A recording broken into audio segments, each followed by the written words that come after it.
नमस्कार। समाजवादी पार्टी का दामन छोड़कर बीजेपी ज्वाइन करने वाली अपर्णा यादव को भले ही कोई बड़ा पद अब तक ना मिला हो, लेकिन वो निस्वार्थ भाव से पार्टी के लिए लगातार काम कर रही हैं।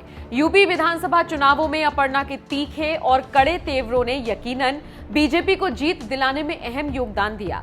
इससे भी इत्तेफाकी समझिए कि जिस कैंडिडेट के लिए अपर्णा ने प्रचार किया वो सभी अपनी सीट से जीत गए। खुद अपर्णा ने ये बात एक इंटरव्यू में कही भी थी। न सिर्फ अपर्णा विरोधियों को लताड़ रही हैं, बल्कि देश में चल रहे लगभग हर मुद्दे पर अपनी बेबाक राय रखने के लिए भी सुर्खियों में रहती हैं। अब चूंकि देश में लाउड स्पीकर पर अजान चलाए जाने का विवाद गहराया हुआ है, इसी को लेकर हाल ही में राज ठाकरे ने बयान दिया था।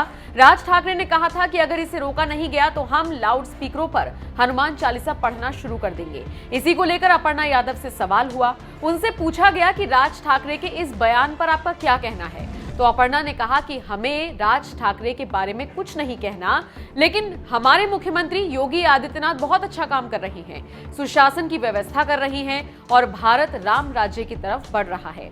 ये बयान अपर्णा ने उस वक्त दिया जब वो एटा में बढ़ापुर गांव में ब्लैक बेल्ट वर्ल्ड संस्था के ताइक्वांडो प्रतियोगिता में मुख्य अतिथि के रूप में हिस्सा लेने के लिए पहुंची थी।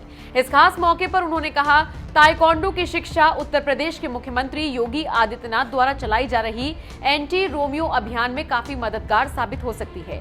उन्होंने कहा, ये हमारे प्रधानमंत्री नरेंद्र मोदी के मिशन से मैच करता है, जिसमें आत्मनिर्भर भारत का निर्माण होता है, एक भारत श्रेष्ठ भारत की परिकल्पना साकार होती है।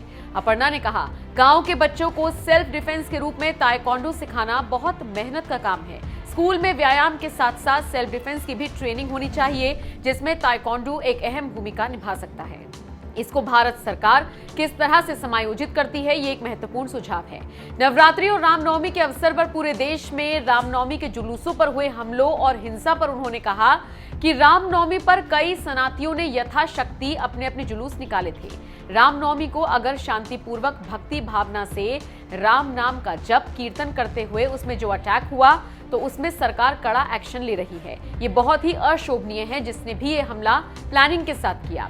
इसी दौरान उनसे राज ठाकरे के बयान को लेकर सवाल हुआ तो उन्होंने कुछ भी टिप्पणी करने से मना कर दिया। बहरहाल, आपका अपर्णा से जुड़ी इस खबर पर क्या कहना है, कमेंट करके अपनी राय हमें जरूर